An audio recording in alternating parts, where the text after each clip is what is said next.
Do you want to know what the fallen are, little one? In a sense, they are angels, but not the angels your mom imagines she prays to. Brass trumpets picnicking in the clouds.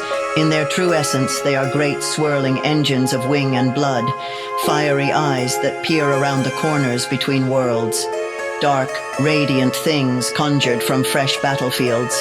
A Frankenstein's Valkyrie, forever crashing to Midgard. What grief demands their hate? What vast cannibal hunger? Welcome to the Fallen Cycle Mythos podcast. This is a universe full of secrets, waiting for those brave or foolhardy enough to seek them out. Cycle 1. Tales from When I Had a Face was written and produced by James Curcio, with editing by Brian Johnson. A modern fairy tale about death, loss, and finding redemption in the strangest places for those of us still haunted by the uncertain, occult logic of dreams. The fully illustrated black and white edition of this book is available at Amazon.com. The soundtrack features the work of David Bessel, along with additional contributions credited in the individual episode notes. By becoming a patron at patreon.com/mythosmedia, that's MYTHOS media, you enable us to make more content like this and to be able to hire on more freelance artists in future works. Discover more about the transmedia Mythpunk Fallen Cycle universe at fallencycle.com. This podcast contains adult themes and may induce psychosis. And now, this week's episode. Season 4, The Spring Tree. Is it true that we are really dead and only seem alive, in our fallen state where we imagine that a dream is life? Or are we truly alive, and is life death? Paladas, an Alexandrian pagan, watching the ancient world crumble around him. Prologue. Love note from a stranger. My name is not important. My name will never be important. But the dream is... It's the same dream every night. It feels prophetic and repeats itself again and again. Here's how it begins. Dangling on a ledge, peering into an abyss of light, she's still with me. Always with me. It's hard to hold on to who I am. Keep shifting around. But she gives me an anchor. Then the ledge gives way. Falling. Flickering points of light transform into snowflakes, pirouetting their way down to fall upon trash on a city side street. A video store sign flickers like a pulsar as people slog by. College students, distracted parents and their howling children, the wisp of a crackhead. All of them vanish back into the white. I was inside this store, living out my purgatory. Incunabula Video was small and privately owned. One of the last. We kept the doors open by selling the bizarre foreign shit you couldn't get through major chains, and it expanded inventory to include records, old obscure books, and pretty much anything you couldn't find on Amazon. It would have been my 10th anniversary working there, if I'd lived that long. I started as a clerk when I was in film school in the late 90s. It was an easy way to chew away at my loan interest and cover what I considered necessities at the time: weed, coffee, alcohol, and cigarettes. As a long-term investment, I might have saved some money and drank pesticide. When you're in college, you're always a step away from fame and fortune. There, everyone is an undiscovered artist, sculptor, or writer. Everyone is brilliant and misunderstood, but you graduate and suddenly you're just another face. A store clerk, a barista, a fucking longshoreman. Then it hits. The realization that you or your family were conned out of $30,000 a year. A year turns into 10. It's the eternal return of the proletariat. A nightmarish version of Groundhog Day, but you keep getting older. Though it's been a struggle, I haven't stopped writing. Failed relationships and the occasional surreal dream fueled that creative fire for a while. But eventually I discovered I had to try something new or it would burn itself out. Each day, all I saw were an endless procession of customers, so they became my characters. I let my imagination run with what the real world gave me, taking it as inspiration, like tarot cards. Frank, the shifty long hair with the ZZ-top beard, he was an ex-ranger, I told myself. I wrote a story about guilt and the psychological price of following orders. A mother and her daughter, Lola. The mother kept looking over her shoulder, as if she was afraid someone would burst in at any moment and find her. She stunk of gin, and her daughter kept giving me meet me round back eyes. It was all very uncomfortable. Another short story in the making, this one about how we try to control our own lives by controlling the lives of others. I was trying to plan the story in my head and only knew they'd left when I heard the bell on the door jingle. I went back to reading The Stranger covertly behind the desk. The bells on the door rattled again. I didn't stir. I was still reading. And, fuck this job. For everything to be consummated, for me to feel less alone, I had only to wish that there be a large crowd of spectators the day of my execution, and they greet me with cries of hate. Hilarious. I love the French existentialists. I glanced up, a faint smile tracing its way across my face. A young woman was drifting around the foreign section, a sea nymph with a bob of electric blue hair. My smile froze and turned into a grimace. She approached the counter. Now I was only pretending to read. She smelled of petrichor and lilacs, or maybe some other rarer flower. I couldn't place it, but it didn't seem like perfume. "Is this any good?" she asked, pointing at the Klaus Kinski movie in her other hand. "Aguirre, The Wrath of God. Good choice. Is something good if it's horrifying?" I asked, not breaking eye contact. She paused, pursing her lips and scrunching them to the side. I made note of this.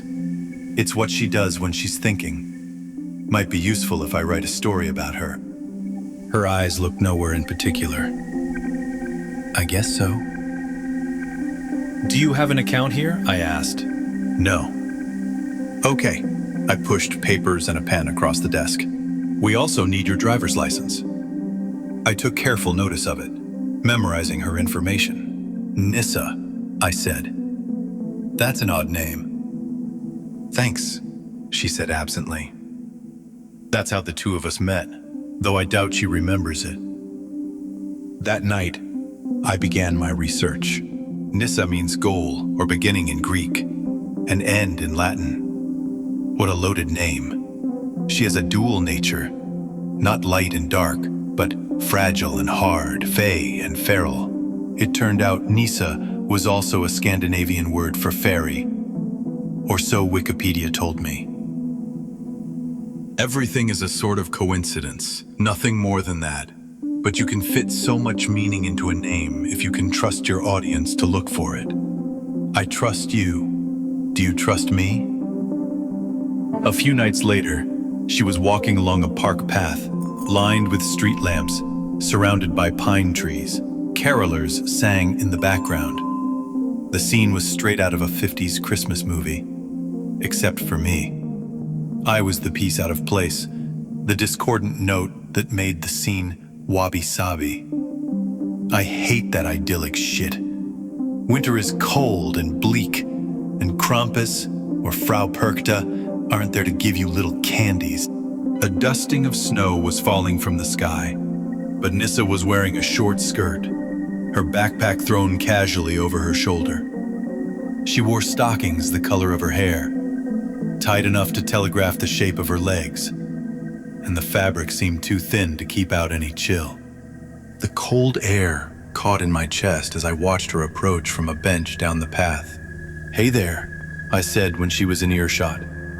I was looking slightly off into space in a desperate attempt to avoid staring at her freakishly white skin.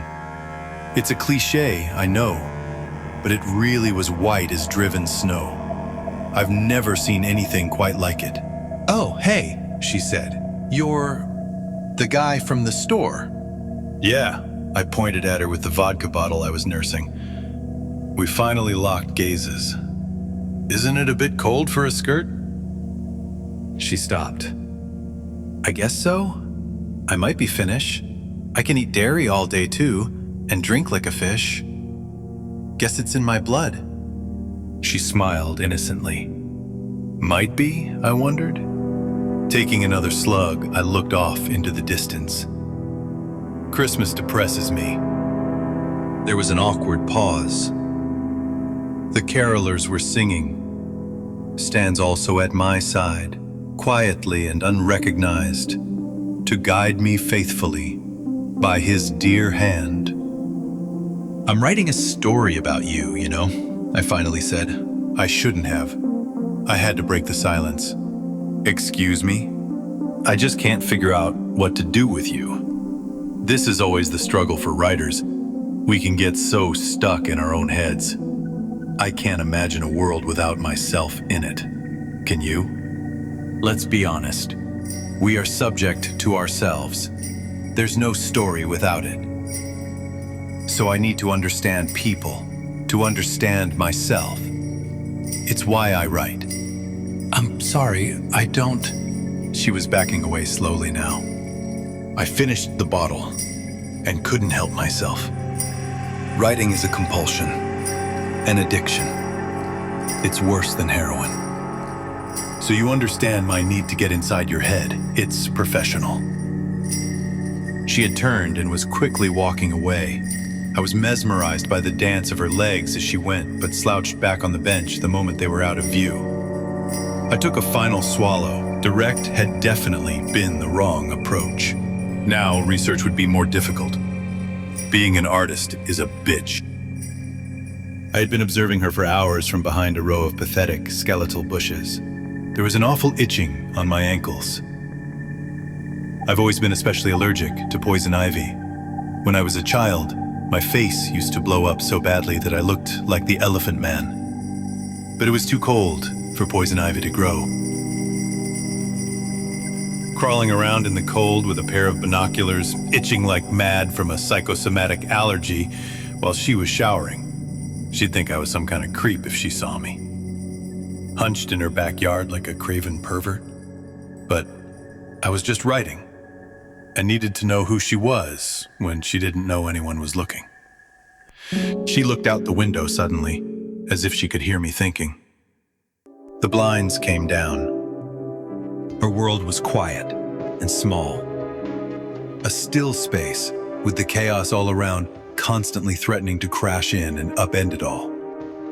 Maybe that's how I could start? No, she's no timid mouse. Remember, there's something feral hiding not too far under the coolness of her skin. Positively like ice when she sleeps. The characters will tell you what they want. Yet each element must serve that plot, even her character.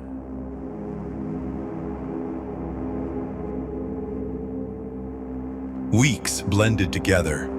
I ate, breathed, and slept Nyssa. Measured my existence by her brief appearances. Play a detective long enough, and a mystery will always find you. I had what I think was a significant dream about her. I say it was significant because most dreams feel like little more than a bodily function, the neurological equivalent of a fart. But there's another class of dream. It gets under your skin. It's arousing and leaves you puking in the backyard, or hiding shaking in the basement from something that will never come.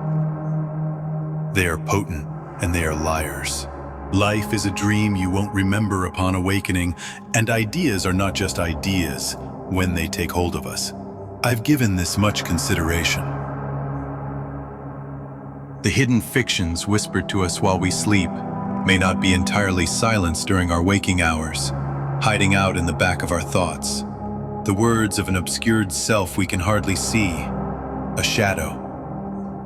There they are, on the other side, watching us. Anyhow, this dream was important like that. and I caught a glimpse of what we were to one another, Nyssa and I. I didn't know why, or even really who she was yet. That's what was so elusive. A flower growing in my yard in the midst of winter. That's how strange and unexplainable she was to me. Yet, if you saw a flower growing like that, wouldn't you be transfixed? Fragile, yet strong enough to grow through solid ice. The more you try to explain it, the more fascinated you become. And you'd try to understand it, and probably accidentally kill it in the process. The dream began in the mountains. No life, no sound but the whistling of the wind. I'm running, somehow unhindered by the cold. I smell pine and fainter, steel and coal ash. I feel old as the mountains themselves, but strong, a guardian. I look down to see my body as a mat of coarse hair. I smell something on the wind that carries me down off my mountain, like an avalanche. Over the crest of rock and ice, I can see Nyssa, and I feel that it was her scent that drew me to her. Yes, that was it. I was hunting for her. She was sitting cross-legged in a perfect circle of grass and spring flowers, cut right into the ice. Our eyes met, and her perfect world shattered like one of those Christmas snow globes. Instead of water and fake snow, flowers and grass scattered everywhere. Tendrils of plant life writhed around her and made an ear-piercing wail. She fled, but I knew she'd return. And then I would be the one to hide. We've chased each other for all eternity. It's a game we play and a secret we share. There was so much more. That other world felt more present than whatever this is. That clarity slips away to the slate gray of a lonely, overcast morning. And though the dream still feels as if it should be important, none of it means much to me now. It is almost as if someone, or something, is trying to possess me for her. Far and long it has sought her, and desperately, if it has resorted to obsessing the minds of video store clerks. I enter the world by writing, and so I can't help but recreate her in this journal as I try to reach out. And I ask you, if I don't have a real relationship with this stranger who haunts my dreams, then who is it on the other side, trying to break through? I'm not sleeping well.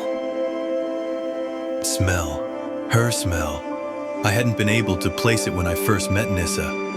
But the other night, as I was walking home from work, I had some kind of flashback. I remembered walking the previous summer and passing a strange pendulous plant with flowers that pursed shut against the day and unfurled as the sun began to set.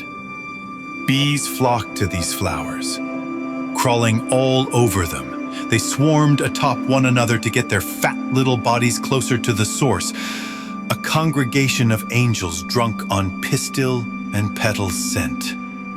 I too came closer and inhaled. It was incredible. Sweet but not cloying. I later discovered this flowering herb was datura, otherwise known as angel's trumpet. And in this name we find the truth behind the plant, as angels' trumpets call the final judgment. Will she be my apocalypse? The fruits that dangle from the tendrils of this plant are spiked, fleshy balls. Inside are hard, smooth seeds that, when consumed, cause intense hallucinations. I've taken some psychedelics in the past, but datura was in a class of its own. Not so much in regard to intensity as malevolence. A wicked ride straight to hell. Ergot on steroids. Supposedly. I wondered to myself if I was like one of those bees, drawn to her by scent. I wondered if sucking on her seed pods would prove as lethal.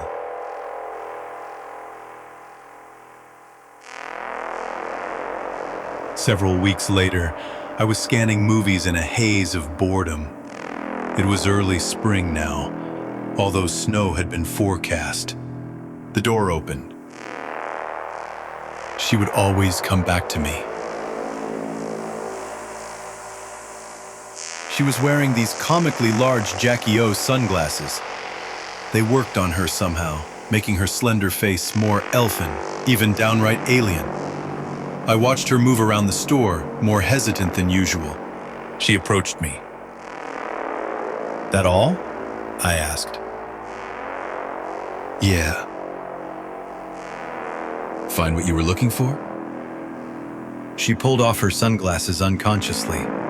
There was a faded welt on her face, like a black lipstick kiss. I felt uncomfortable, because this threw all previously conceived plots out of whack. No, I should be thankful for plot twists. Figure it out. It would be too cliché to assume she got it from an abusive boyfriend. She could say she got it falling down the stairs, right? Ugh. Is this the Lifetime channel? That's just silly. She put her movie on the counter. I might have been making uncomfortable eye contact. I grabbed the movie and scanned it. The Cabinet of Dr. Caligari. I thanked her. She ignored me and left quickly. The image of that bruise really cut into me. I mean, it was exciting. It could be the key to this story. And how could I have known I was writing myself into my own story? I mean, what does that even fucking mean, right? But it's true. I'm pretty sure of it now. I waited a moment, staring at my trembling hands. Something was different tonight. I just had to. Shaking my head at myself, I threw on my trench coat and followed out the door, leaving it open in my haste. I trailed at a distance. The wind was howling, and numbness was already creeping into my exposed fingers. So cold for an early spring night. As I followed her, I realized that someone was following me. It was only a feeling at first. I wondered if this stalker had been there all along. The beast I had been in my dream. I shot a look over my shoulder, and I saw it. Though I don't know what it was that I saw. Curved black horns, matted fur, not the kind of thing you want to see following you down an alley. "Hey," I yelled. She didn't reply. I picked up the pace, getting the blood pumping. My heart was racing, but not from the exercise. She turned down a dark alley. I called out after her again. The thing was closing in on us both, its musk heavy on the wind. How could she not notice? It was going to catch her if I didn't do something heroic, so I followed. The darkness of the alley swallowed me. It's not easy to describe what being stabbed feels like. It sure isn't good, but it's almost not as bad as you would think. At least at first, because the shock kicks in, and you feel like you're watching yourself from the outside. Here we are, back at the beginning of my story. I land from my long fall, the light fades. The beast that was trailing me is gone, like mist on a summer morning. There's nothing now but my pain, and that too is slipping away. "I'm so sorry," she says, standing over me now, the bloody knife clumsy and out of place in her hand. She blubbers on for a minute. She thought I was chasing her. Why the fuck did I have to startle her like that? She didn't mean to stab me. Then something else seems to come over her. It's like a wine that starts with the taste of musty sock, but turns into honey after you give it a moment. A contemplative look consumes her face and the horror drains away completely. I might have a couple minutes left, I figure, looking at the mess of blood that's already mingled with the dirty snow around me. "Hey, I wanted to ask how you got that bruise on your cheek for the story. I slur it pretty badly because of my condition and have to repeat myself several times before she understands me. That, my girlfriend? Figures, I say, with a laugh that turns into a bloody cough. Life is full of cliches. No, she says. You don't understand. My girlfriend and I spar sometimes. Sands down the rough edges. Never mind. I don't mean to impose, but I'm bleeding pretty badly here. She takes a step toward me. With the light at her back, I cannot read her face. I reach into my backpack and pull out the notes I've been taking. The cover is only adorned with her name, written carefully in Sharpie. Inside, I built a shrine for her. Photographs, sketches, musings on what her secrets must have been. I knew there was a story there. My hands are shaking. She doesn't take my notes. The contemplative look has turned into something incomprehensible. The book slips from my hand. I can barely push a wet rush of sibilance and blood through my teeth. Its pages mingle with slush, and the words bleed into an incoherent mess. I'm falling again. This time, into the slate gray of a lonely, overcast morning. And overhead, the flapping of ravens' wings. It still feels as if this story I've told you should be important, but none of it means anything anymore. That's all for this week's episode. Stay up to date with upcoming episodes by subscribing at fallencycle.podbean.com or wherever you prefer to listen to your podcasts.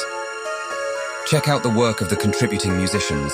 Those links and additional information is available in the text provided along with this episode.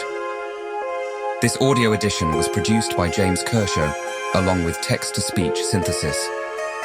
A statement on the use of LLMs is available on our website for those curious about how we do and don't use these technologies. This podcast is Creative Commons 3.0. Attribution, share and share alike, non-commercial use.